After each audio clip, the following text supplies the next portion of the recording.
I would like to introduce today's last speaker, Dr. Monika Palmberger. Monika holds a PhD from the University of Oxford and presently is Elias Richter Research Fellow at the University of Vienna.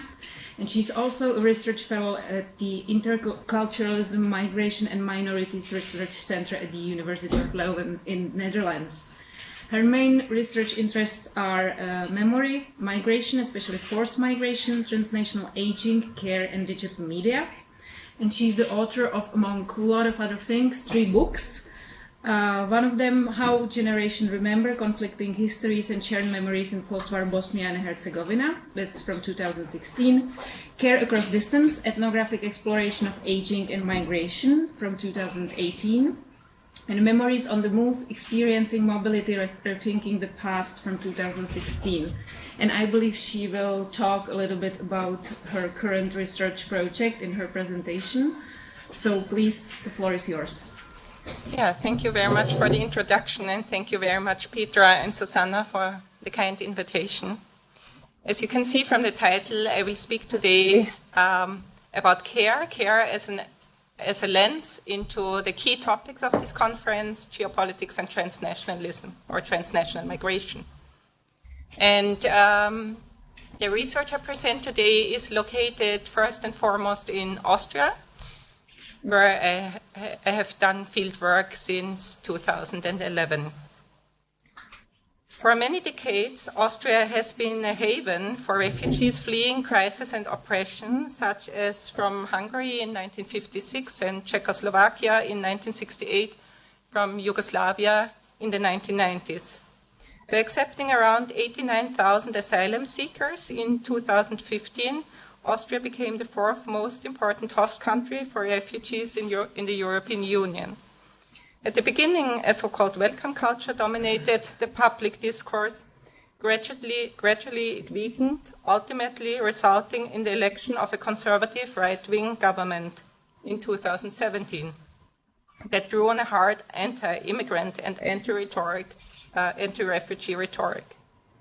What followed, the so-called welcome culture, is well known and can be captured with the concept of securitization that could be observed in Austria and beyond, especially in Europe's rigorous guarding of its outer borders that goes hand in hand with a firm migration management regime. The countries at the external borders of the EU are now writing narratives of heroic defense of Europe.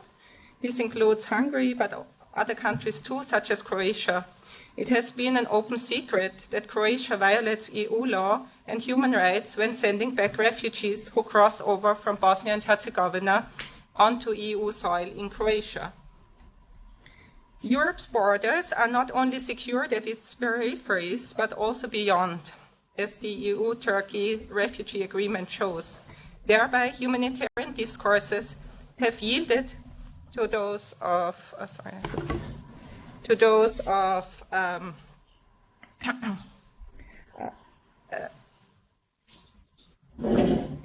humanitarian discourses have yielded to those of threat and securitization.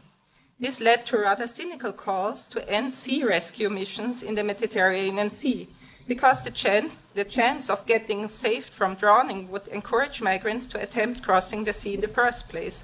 Austria's Chancellor, Sebastian Kurz, said that the only way to save future refugees from drowning in the Mediterranean Sea is to stop saving refugees' lives.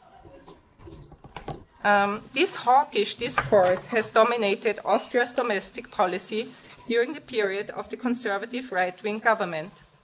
This shift in political climate is most profoundly exemplified by the renaming in 2019 of refugee reception camps as departure camps. So Ausreisezentrum means departure camps. Didier Fossin, who in his book Humanitarian Reason explores the meaning of humanitarianism in the context of immigration and asylum, speaks of politics of life when referring to humanitarian intervention. Politics of life because specific and differing values and meanings are given to human life. While humanitarian regimes may reach out to some refugees, to those granted asylum, for example, At the same time, geopolitical decisions may result in the drowning of thousands of refugees in the Mediterranean Sea. The biopolitics of immigration is performative, as understood by Judith Butler. A boundary between legitimate and illegitimate members of the community, of the nation, is established through the probing of human bodies. Thereby, the geopolitical conditions that produced and continue to produce massive displacement are sidelined, and the so-called refugee problem or migration problem is not sought in geopolitics, but within the bodies and minds of the refugees or the migrants themselves. This made it easy to change an overly humanitarian discourse which portrayed refugees as helpless victims in need for care to a discourse dominated by secularization. In the words of Zygmunt Bauman, once they have been in public opinion in the category of would-be terrorists, migrants find themselves beyond the realm of and off limits to moral responsibility, and above all, outside the space of compassion and of the impulse to care. Once migrants are portrayed as threat, a state of chaos and crisis is announced, and the geopolitical reach of the state is expanded in the interests of consolidating geopolitical power. In this way, migrants and refugees are not portrayed as individuals, but as a collective, as a threatening collective. This threat is narrated in different ways in terms of terrorism, but also in terms of health threat, as a threat to an imagined healthy national body. In biopolitical practices and discourses, migrants and refugees' bodies are othered and closely examined as the intruding other, the migrant, the refugee. Such bodily examinations can play out in manifold ways. They may act as proof or disproof of the refugee's rectitude or of the migrant's economic profitableness. And here are two images of biopolitics of immigration. On the left, we see an image that shows how former guest workers had to go through health examinations that were experienced as very humiliating. On the right, we see an X-ray of two teenager hands. Such X-rays are taken to determine the age of unaccompanied minors. In order to control the mobility of migrants, nation-states operate in specific places, times, and geopolitical contexts.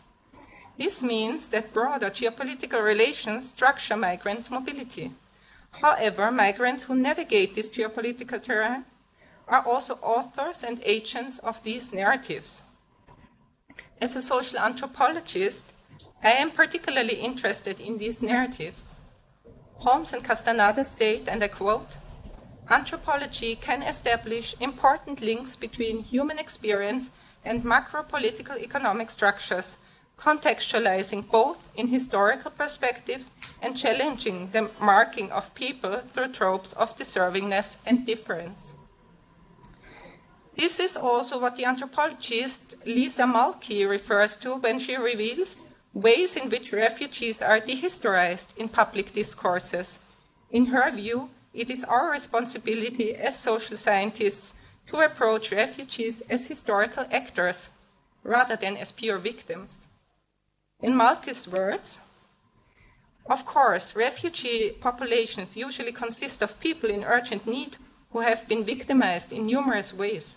The problem is that the necessary delivery of relief and also long-term assistance is accompanied by a host of other unannounced social processes and practices that are dehistorizing. This dehistorizing universalism creates a context in which it is difficult for people in the refugee category to be approached as historical actors rather than simply as mute victims. Starting this talk with these wider thoughts on the geopolitics of migration, humanitarianism, and the threat of the intruding migrant or refugee body, I would now like to zoom in and look at geopolitics and transnational migration through the lens of care and get close to the narrative and practices of the people, historical actors indeed, that I worked with. I will focus on two areas of my research. First, I will speak about care in the context of refugee experiences, particularly transnational care, and about media of care. And second, I will probe into matters of aging and care in the context of labor migration. But let me first say a few words about how I understand care. I hold a polysemic understanding of care. This includes both care as a resource as well as care as a relational practice. Care then works across the scales of social life and where global developments have a significant bearing on relationships. Local, state, and supranational policies are essential to understanding how migrants navigate their care relations in geographic proximity and across distances. Informal, private, and public formal domains of care are tightly interrelated. Who gets what care, when, where, when, how, and why are central questions in order to analyze care relations. Care cannot be reduced to good intentions and positive associations. Power asymmetries and undesired intimacies also need to be taken into account. The focus on care arrangements and care relations is particularly rewarding since it offers a wealth of social information. It bears insights into national politics and transnational realities, and not least intergenerational and gender relations. The focus thus becomes a tool for critical political analysis. Summarizing, I understand care as a multifaceted phenomenon that incorporates emotional, social, moral, and economic aspects, and which may be provided and maintained at proximity or from a geographical distance. The latter, care from a geographical distance, is of particular interest if we take into account the change in care relations caused by increasing mobility, voluntarily or by force. The first case I present will focus on care relations across borders. In particular, I will examine the role of new media in the context of refugee experience. The images distributed by traditional and social media of refugees fleeing the war in Syria and sending selfies to their loved ones upon reaching safety have to some extent disrupted the idea of the refugee as the other, who lacks possessions and needs care. Far from being luxury goods, as is cynically suggested by some, especially on right-wing social media platforms, mobile phones with internet access constitute lifelines and are precarious companions during flight. Even when refugees reach places of safety, mobile phones remain vital instruments in navigating unfamiliar territory and bureaucracy, and are crucial tools for staying connected with family and friends who remained in the country of origin and ultimately to care for them. By, for example, sending remittances, supporting them emotionally, or organizing their journey to a safer place. In prevailing political discourses, media representations, but also humanitarian systems, refugees have been depicted as a problem, historically as well as in the recent debates. Depending on the political standpoint, the refugee has been described as deprived and costly, often accompanied by calls to limit the numbers of refugees arriving. Representatives of the other end of the political spectrum have described refugees as needy and vulnerable, often invoking a human response and a moral responsibility to care for those in need. Ultimately, refugees have been repeatedly reduced to being care receivers only, by both those who describe them as deprived and costly, as well as those who describe them as needy and vulnerable. But demographics indicate that many refugees are and need to be care providers, indeed often transnational care providers. Displacement that either tears families apart or causes them to resettle in a new place affects interfamiliar care relations. New forms of care relations are likely to evolve among those living in geographical proximity as well as with those living further afield. Scholars have emphasized that new media have become essential tools for migrant families, enabling communication over distance, reproducing the social fields within which family members are connected, and allowing them to call each other for support. In this project, launched about a year ago, Refugee ICT, MultiLocal Care and the Use of Information Communication Technologies Among Refugees, we analyzed the manifold care relations refugees are involved in the host country, in the country of origin, and in other places to which their family and friends have fled. In particular, this study investigates the internet in connection with the mobile phone and how these new communication technologies are adopted as media of care for continued informal care relations and emotional support across distances.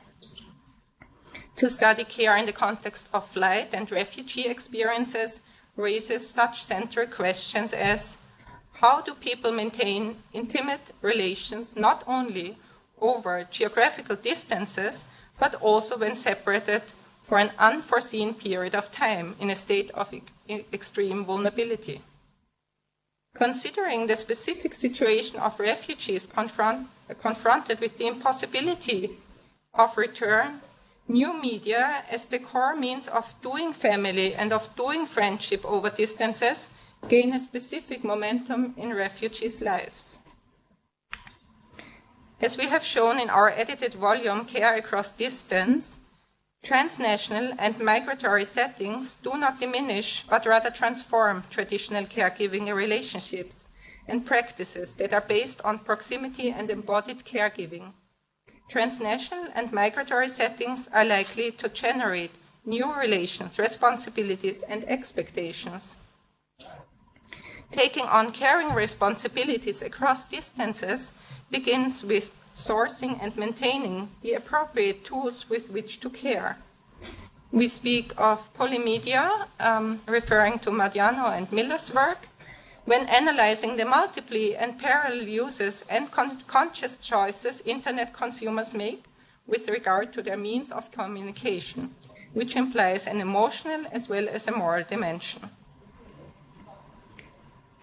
Among refugees in Vienna, family WhatsApp groups were often established as means to share everyday experiences and to support each other emotionally, and to continue care relations over distances.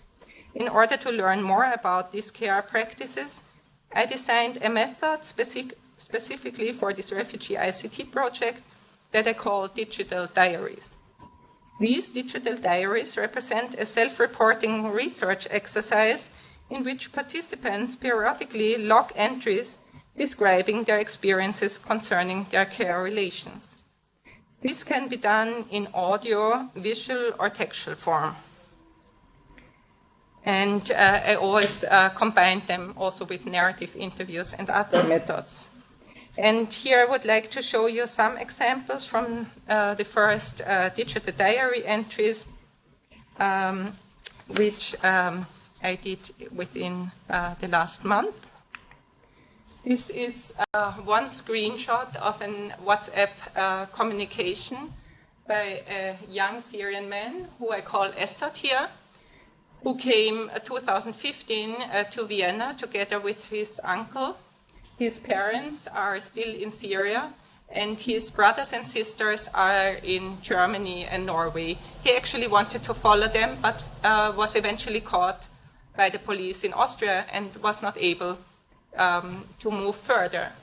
And since 2015, his mother, or the mother of these 4 children, sends each morning a morning greeting in this family WhatsApp group, always with a picture, a flower picture, and that's one example of it. And then the children are expected to respond to this good morning greeting. So it's a way of continuing some form of family ritual. That's another one of these morning greetings. And so they have different WhatsApp groups. One is the nuclear family, one is the extended family, where also the grandmother is involved. And as you can see here, she chooses more the voice messages rather than text messages. So it's also, it's always some preferences. And interestingly, Esad also showed me that each Friday he gets Friday blessings from friends and family back in Syria. And he said he has never heard about this when he was still in Syria. And others in the diaspora now also made this observation, something like this Friday blessing sent via WhatsApp or other social media became only common once the families were divided. And this is another example of showing how also in this everyday life the family tries to stay connected, like when, for example, Esad asked for a recipe or instructions how to make a special Syrian food or some dish, cabbage dish, and then his mother and sister reply and give him some instructions. And this is an example of also his support, financial support of his family. He's a student in Austria, so he has very restricted or very restricted financial means, but still tries to support his family. Here he communicates with his mother, who he sends 150 euros for a special occasion. And Esad told me, I have my brothers and sisters, they also play a big role and call my parents regularly. I also call them, but they are not depressed because they know that we are now in a good position, in a good situation. With my friends, it is more difficult. If one of them is depressed, I cannot do anything. Yes, I tell them to be patient and that eventually everything will be okay and that the political situation will be better or that they will have a chance to build up something for themselves once they leave Syria. But it is really hard for me to tell them everything is okay or to cheer them up. It is really hard because where I live now, so in Austria, it is so different from what they are facing each day. Cheering them up is really hard. So this was also described by others of my interlocutors, like for example by Haya, who is still in contact via social media with her best two friends. And when I ask her how she feels about being in Austria, or if she feels guilty that she is now safe in Austria and her two best friends are in Syria, she said, no, actually I'm jealous that they are still there and that they are still together, because I still see their pictures together. And when they meet and talk, sometimes I feel like it is my fault that I left. But we talk about everything. When someone has trouble, we all discuss it together. Even if I'm here, sometimes I try to send someone to do something. Like if my friend is upset, I send another friend to calm her down because, I cannot do something. And sometimes it's difficult to talk to someone who is crying on the phone. As I said, I still know their daily life details, so that brings us closer and we have a really strong relationship. So these are three best friends who are communicating on a daily basis via different forms, text messages, voice messages, sending pictures to each other, but also using WhatsApp calls. And here are some of the examples from her digital diary, where the others are planning to meet up, and Haya says she's upset that she cannot come, but asks them to send her pictures. And here's an example of her friends live reporting from a wedding of another friend, and they're sending her picture and trying to bring her into this event through this social media. As these examples show, actually, I wanted to add one more important detail on Haya's care relations that have significantly changed. She told me it started from the day that we left Syria, you know. Back then, my younger brother was 17, I was 19. I was the only one with a smartphone. That is why I was always in contact with everyone, to talk with my brother where we are, and to check the route on the internet, you know. So from here it started, the responsibility. She told me how the care relations within the family, also gender relations, changed quite severely after they left Syria, because, as she said, she was the only one with a mobile phone, which was not only important during the flight, but also when establishing life in Vienna. And she also told me that now her father kind of feels left out in this whole situation because he's not capable in speaking the language. And so while her parents were the main carer, family carer back in Syria, she feels like she is now the main carer. So as these examples show, to focus on media of care allows us to analyze changing relationships, especially generational and gender relations. The examples also show how communication technologies can enable people to construct shared social fields across geographical distances and to remain in relationships and to create support relations where physical co-presence is not feasible. New media are not only used to communicate, but also to participate in the everyday routines of faraway family members and friends, in which context they have the potential to create a particular feeling of intimacy and to do family. Geopolitics and migration management affect the lives of refugees and their families greatly.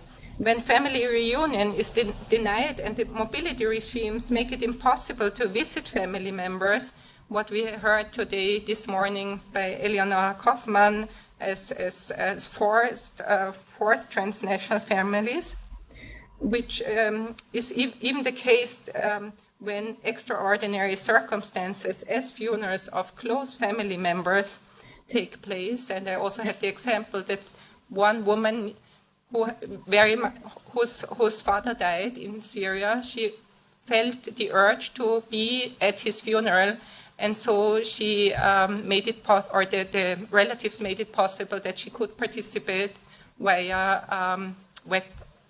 webcam, so to speak.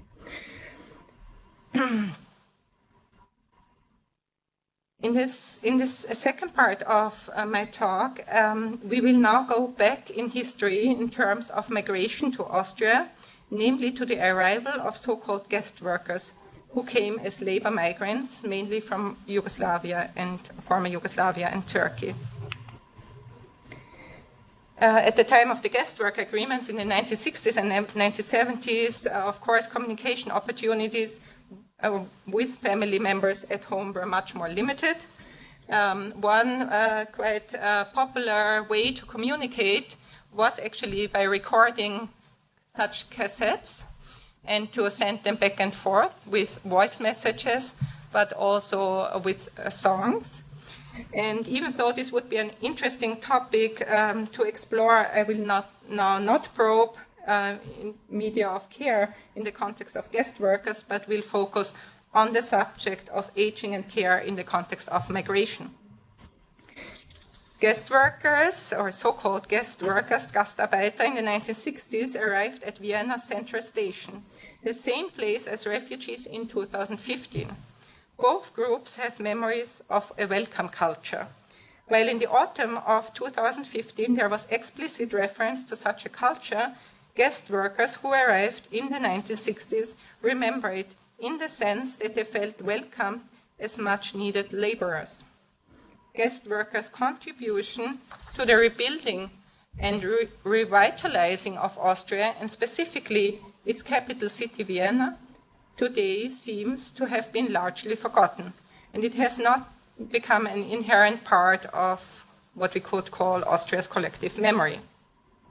Many of the labor migrants I spoke to thus saw it as necessary to reclaim their contribution to Austria's economic success and the development of its capital.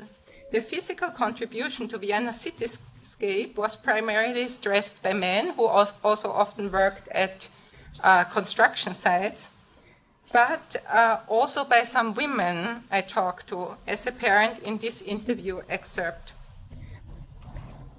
This woman from Croatia, who came to Vienna in the early 70s, was a technical assistant, and she told me, I want those traveling on the U4, that's a subway line, to think of me, because I was there from day one. I made so many drawings, drew so many plans, and worked so many night shifts. Well, it soon became clear that a rotation system would never be realized, and that many of those who came as so-called guest workers, together with their families, would permanently settle. No integration measures were taken. After arrival, guest workers found themselves in precarious living conditions whose effects they still feel today in late life. Besides language difficulties and the resulting limitations on access to information, the vulnerabilities guest workers faced were primarily connected to health effects resulting from hard work, inadequate and overpriced housing, insecure working contracts, and low income, which later resulted in low retirement benefits. The majority experienced difficulties in the transition from working life to retirement and either had to enter invalidity retirement, request early retirement, or faced long-term unemployment or very unstable employment in the years before retirement. This restricted them greatly in their mobility, which was crucial in their understandings of a good old age. And here I would like to add that mobility, which was so crucial in their understandings of a good old age, was significantly restricted by existing mobility regimes, because in Austria, spending more than 2 months a year outside Austria carries the risk of losing compensation payments. So, and people, especially whose retirement benefits were already below the guaranteed minimum, were especially vulnerable to further financial difficulties as a result. The precarious situation these labor migrants faced then and now is grounded in the very idea of guest worker recruitments, a first and foremost short-sighted, economically driven project. Migrants were not central, but rather a cost-benefit calculation. Well, it soon became clear that the estimated 20 to 30 million people who migrated as labor migrants until 1974 in entire Europe would settle in the new country. No measures were taken for the guest workers and their families' future, and this was also the case for their post-retirement phase and for late life care. This was also the case for the labor migrants in Austria. Thus, migrants, more than others, relied on finding places of caring for themselves. I found such places during my fieldwork in the different Turkish migrant associations that are located in Vienna. For many Turkish labor migrants I talked to, voluntary migrant associations held a central position in their lives. There were a variety of different associations, including cultural, political, and religious ones, like mosques that also hosted a culture center. But they all represented important places to socialize and to experience social embeddedness outside of the family and with others at the same life stage and who shared a similar migration history. These migrant associations were not only relatively easy to access in old age, but also provided a social context for the integration of personal histories and transnational life scripts.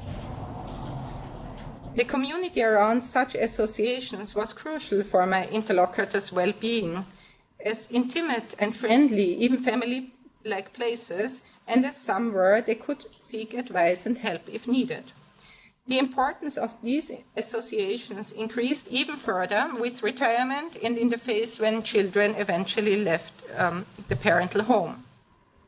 Here it is interesting to note that many of the migrant associations in Vienna have their roots in the period of guest workers' recruitment. It was even captured in the guest workers' contracts that workers had the right to found cultural community associations. Until today, more than 100 Turkish migrant organizations exist in Vienna. Although the migrant associations I visited differed greatly from one another, a common factor was that they were places with a strong sense of community and plenty of room for socializing and shared activities. Most of them were rather invisible from the outside, and you see an example here on the slides, often being located in basements and mostly in the outskirts or marginalized neighborhoods. More men than women attended on a daily basis, but these associations were also of central importance for women, although they more often met other women from the association in one of their homes. Ultimately, these associations offered aging migrants a sense of being cared about. In the book Caring for, Caring About, Women, Home Care and Unpaid Caregiving, the authors distinguish between two kinds of care practices. While caring for refers to concrete labor and services provided, caring about refers to relational and emotional aspects of care. In the case of Turkish migrant associations, social embeddedness fostered a sense of belonging and nurtured a feeling of security, of being cared about. Following a broad understanding of care in which social embeddedness constitutes an important element and fosters a feeling of being cared about, the political, cultural, and religious associations that all the Turkish migrants were members of may well be referred as places of caring. I understand social embeddedness in a relational sense. That is, social relations that engender a sense of rootedness and belonging, not in a geographically binding way, but more in the form of social ties. Such an understanding of social embeddedness takes account of transnational ties and does not restrict it to a geographically defined place, so to Austria or Turkey. While I wish to highlight the potential of voluntary associations to become places where aging migrants feel cared about, I do not wish to hide their limitations either. This concerns mainly the fact that the associations constitute places of caring, but only for those who were still mobile enough to visit them and their members on a more or less regular basis, and excludes those who are restricted in doing so. My interlocutors were well aware of this fact and never pictured the association as a provider of late life care. Regardless of the fact that most of the men and women I spoke to said that they would prefer their children to look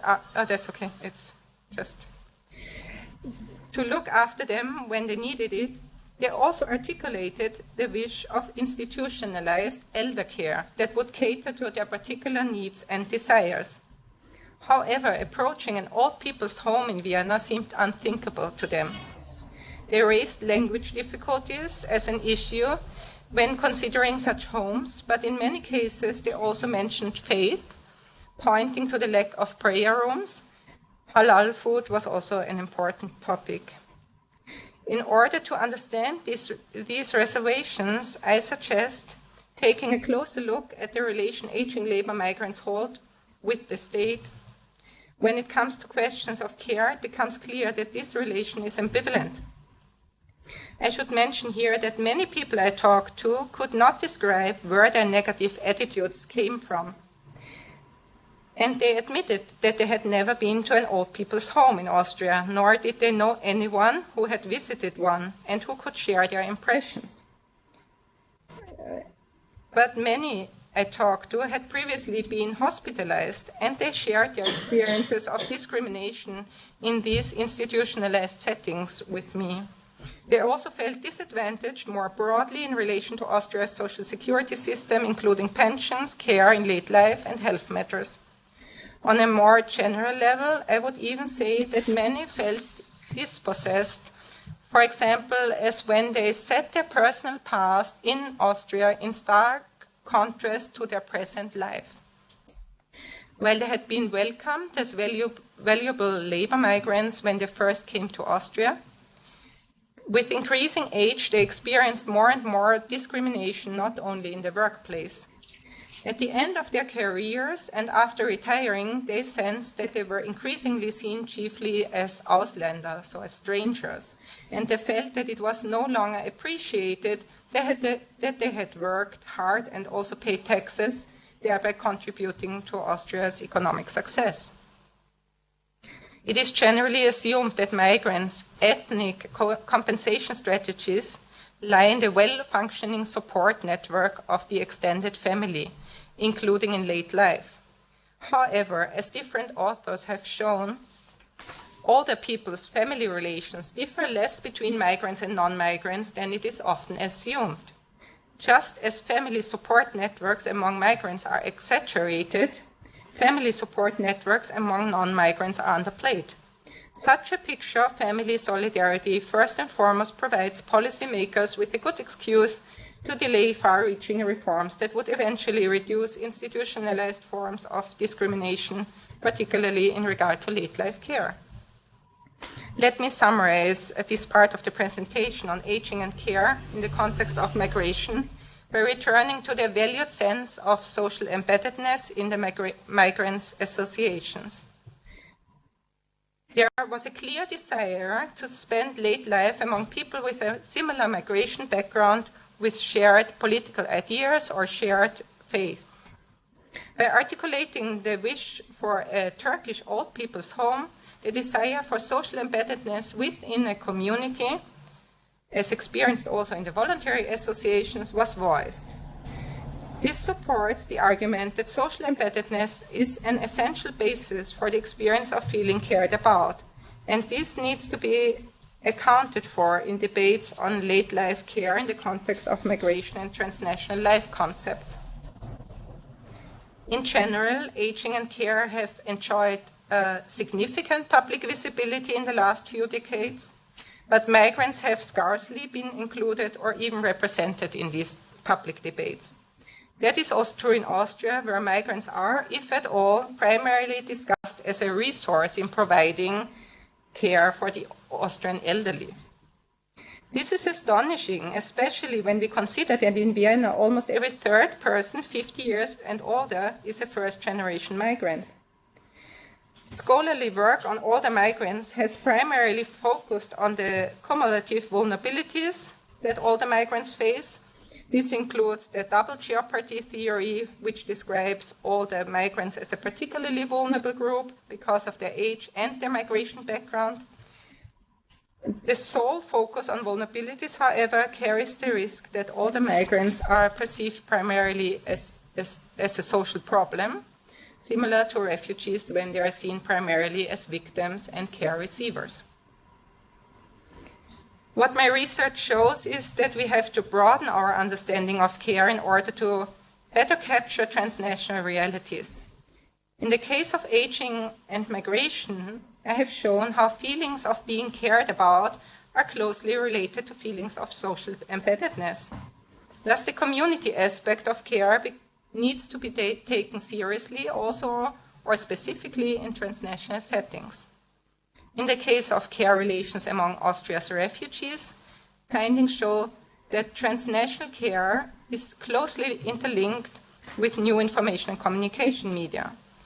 Mobility regimes make it impossible to visit or invite family members. During this unforeseen period of division, new communication media play a crucial role in maintaining family relations. Acknowledging media of care with their opportunities and limits is thus a key to understanding current transnational care relations. As discussed at the beginning of this talk, in order to control migrant mobilities, nation-states operate in specific places, times, and geopolitical contexts. Thus, broader geopolitical relations structure migrants' mobility and care relations. However, as shown in this talk, migrants who navigate this geopolitical terrain are also authors and agents. A focus on care that incorporates broader societal structures can provide essential insights into processes of social inclusion and exclusion that affects migrants' lives. At the same time, an analytical lens on care relations and care practices allows us to historize the lives of migrants and refugees, to go beyond a victim-centered approach, and to understand migrants and refugees as historical actors. The refugee in particular, has often been perceived as rootless, as someone who exists outside of established political, legal, and social orders. Qualitative social research can counter such a stereotypical and essentializing perspective. Analyzing migrants and refugees' care relations, I argue, puts their lives back into social orders and brings back migrants and refugees as historical actors. Thank you.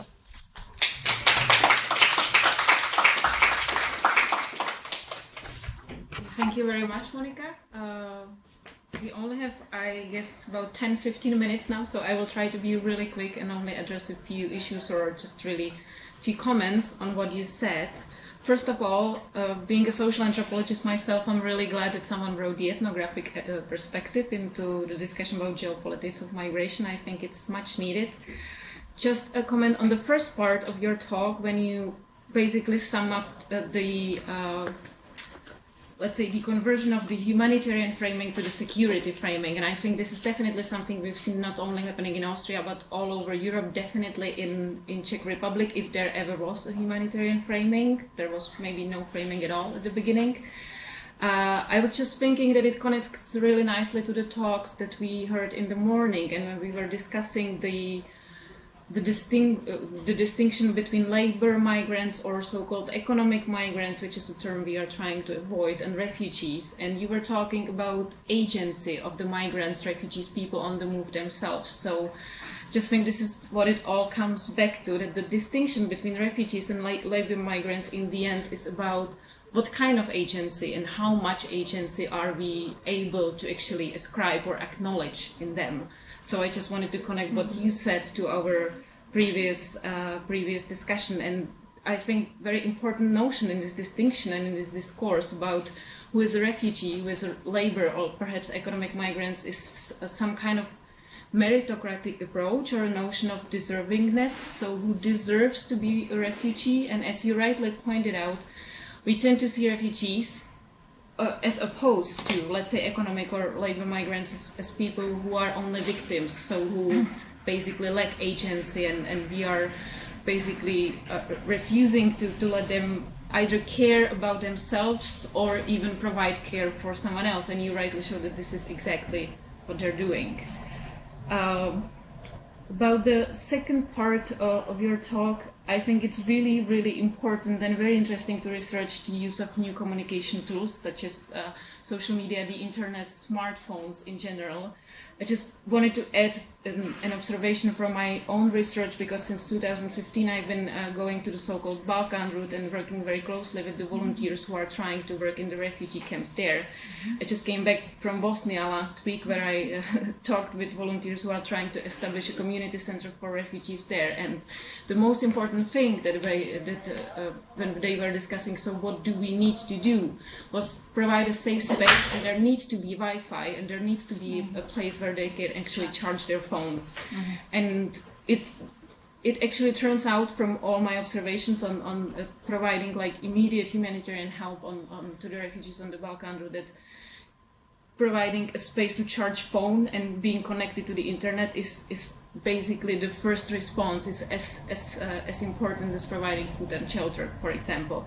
And this is also, for example, highlighted by the very restrictive practice that was done by Czech authorities in the Czech detention camps, because the first thing they did after they detained the refugees was actually confiscated their mobile phones. And it was actually, as you described, people being in touch, checking on each other. One is in Germany, other one is in Norway. So we had many cases of people who were released from the detention after 3 months, and they were desperately trying to be in touch with people because they weren't in touch for 3 months. And in this age of mobile connections, they basically disappeared. They were dead to the rest of the family. I also find really interesting notion of the polymedia that you mentioned by Daniel Miller. I also just wanted to maybe add that in a later work of his, he also argues, Daniel Miller argues, that it's interesting that the development of communication technologies mostly like mobile communication technologies and for example, chatting apps, Skype, stuff like that is most often driven by people who are in precarious or vulnerable positions. So it's obviously designed by people somewhere in the Silicon Valley, but the people who are at foremost of inventing new uses of these technologies are most often migrants or people in some sort of vulnerable position, because for them it's not a privilege, it's basically a necessity. And in this context, I think it's also interesting that we see refugees using iPhones as, again, not really deserving our help because they have iPhones, while at the same time it really is a necessity for them. I was also thinking, but we probably don't have time to go into it. I was also thinking that it's really interesting. In my previous research, I was researching how people who want to migrate or who want to be mobile but they can't afford to do so, and they are in touch with family members or people who are really mobile. So how do they use social media? How do they use internet? And I think it's really interesting that the widespread of, for example, mobile phones in countries like countries of origin of migrants, it really impacts also the families, or basically the people, not only the people who move, but also the people who stay and who are in basically everyday touch, not only with their families, but they receive these pictures, this whole like imaginary world of the countries of destination via internet. And I think it's changed significantly the whole dynamics of international or transnational migration because of basically the let's say the speed of how you can create your own picture of the country of destination. And it's also interesting, as you mentioned in your quotes from your respondents, that they also mentioned this, how difficult it is to live up to this picture, to say I'm okay, everything is okay, because this is how people back home picture the life in Austria or wherever. And I have two observations, or let's say questions. One of them, I think it's really interesting that you mentioned intimacy and how intimacy is actually maintained via, let's say, internet, let's say WhatsApp. And I was wondering if this is the same kind of intimacy, or how is this let's say intimacy within a family, how it is different from intimacy that is not mediated via social media. So how does this change the dynamics? And then when you were talking about aging, I was also wondering what role do these communication tools play for elder migrants, for seniors, or for the people that you talked about in the last part of your talk? Do they use them as well? Do they use them perhaps differently than the newcomers? So 2 questions to wrap it up.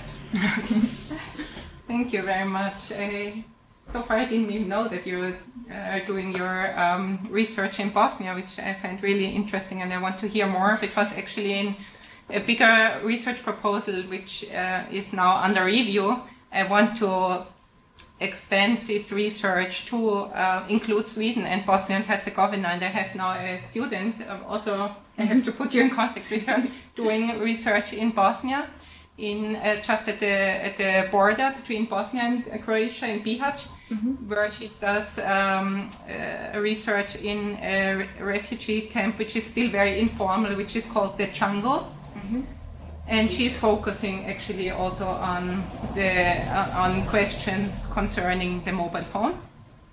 And the mobile phone is also, I mean, everyone knows how important it is by now. And the Croatian police, for example, who are also reported to physically abuse refugees when they are trying to cross border, they are often smashing their mobile phones. So they come back to Bosnia also without a mobile phone and other, So yes, very interesting. I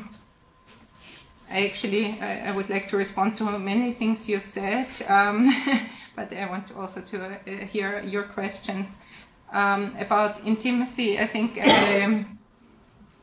it's definitely an aspect I would need to look further into, because I just started this project.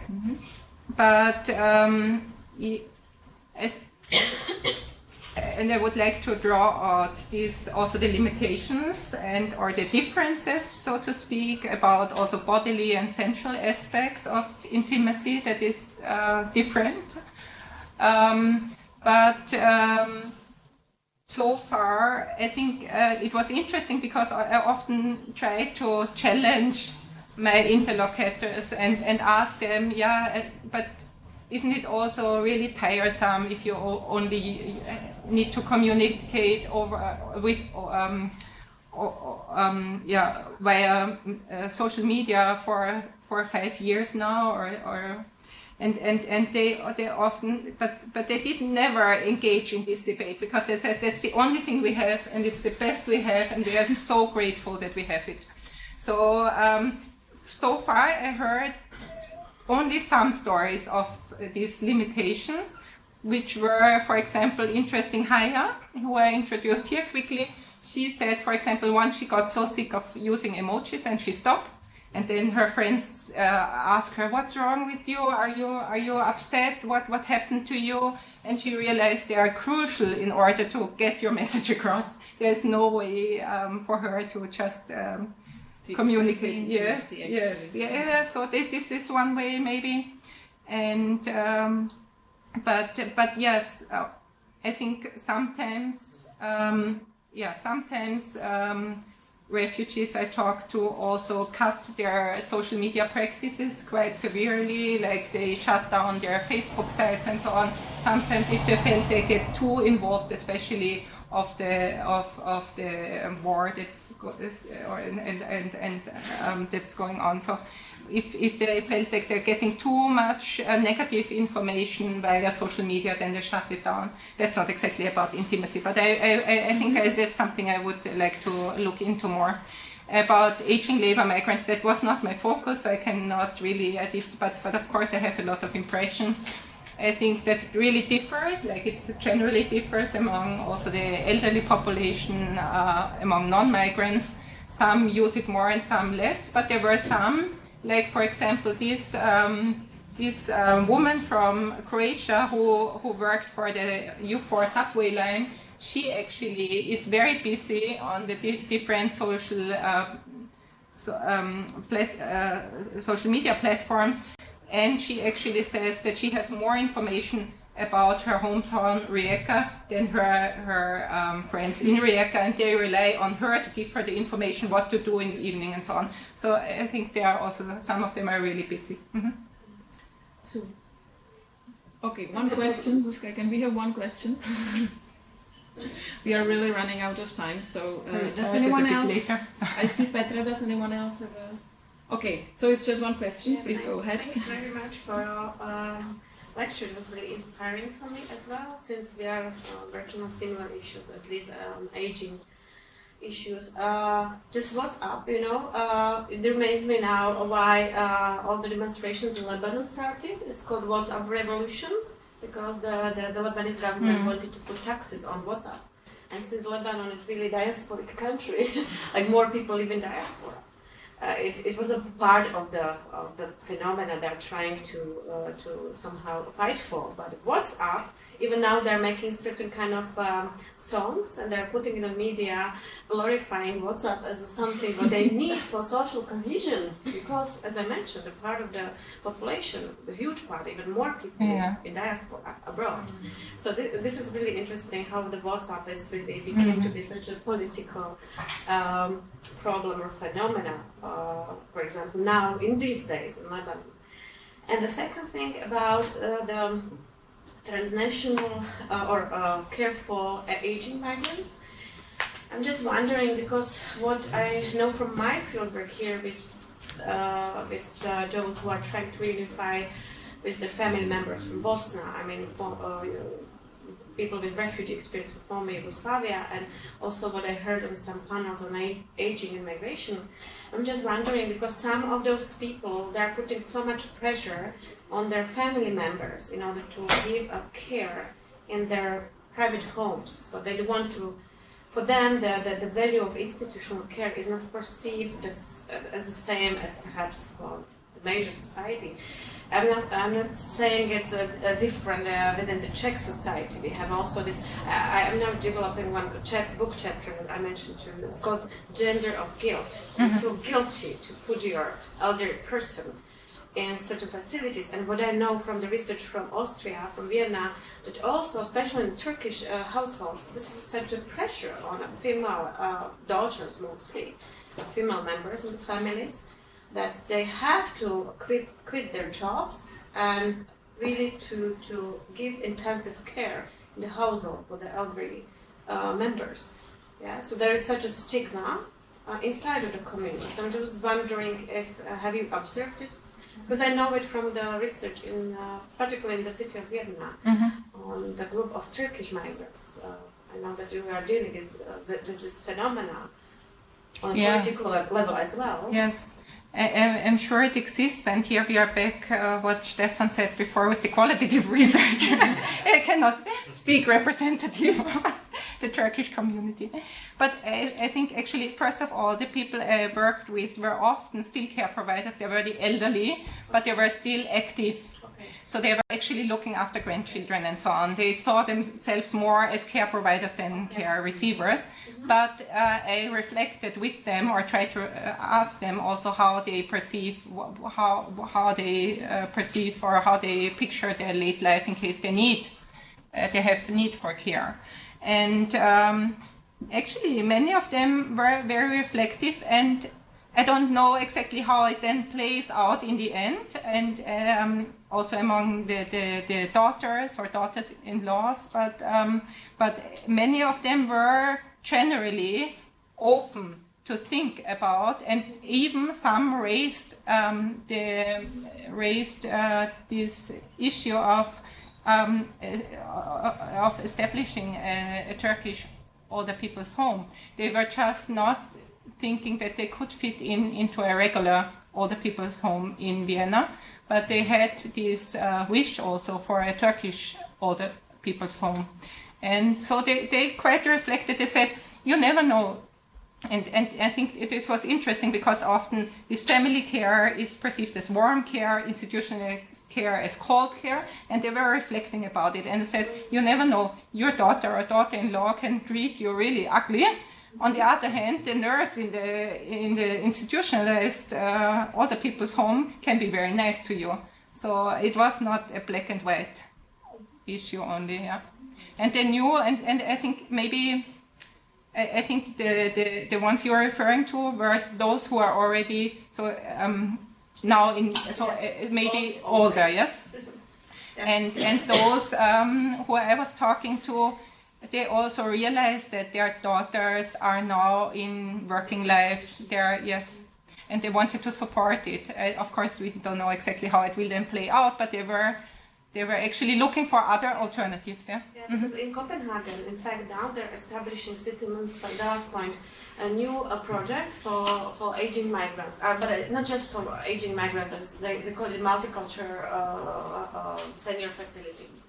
And they put also mosque inside everything, it's quite really, they do this such a sensitive approach, but the problem is that there are no people inside. So they hired applied anthropologists in order to do research in the neighborhoods, and they figure out that there is this culture, normative stigmatization of institutional care, and now they are doing in Copenhagen, and they are doing certain kind of activities in order really to explain what does it mean, multicultural senior house, and what kind of practices they are going to practice there in a specific way, how to give up care for particular group, ethnic groups, and so on. So it's really an interesting project. Perhaps I can. Yes, I think the Danish case is very particular anyway, because you can employ even family members for old age care. So they have also different opportunities than we have in Austria. So maybe that's more attractive then.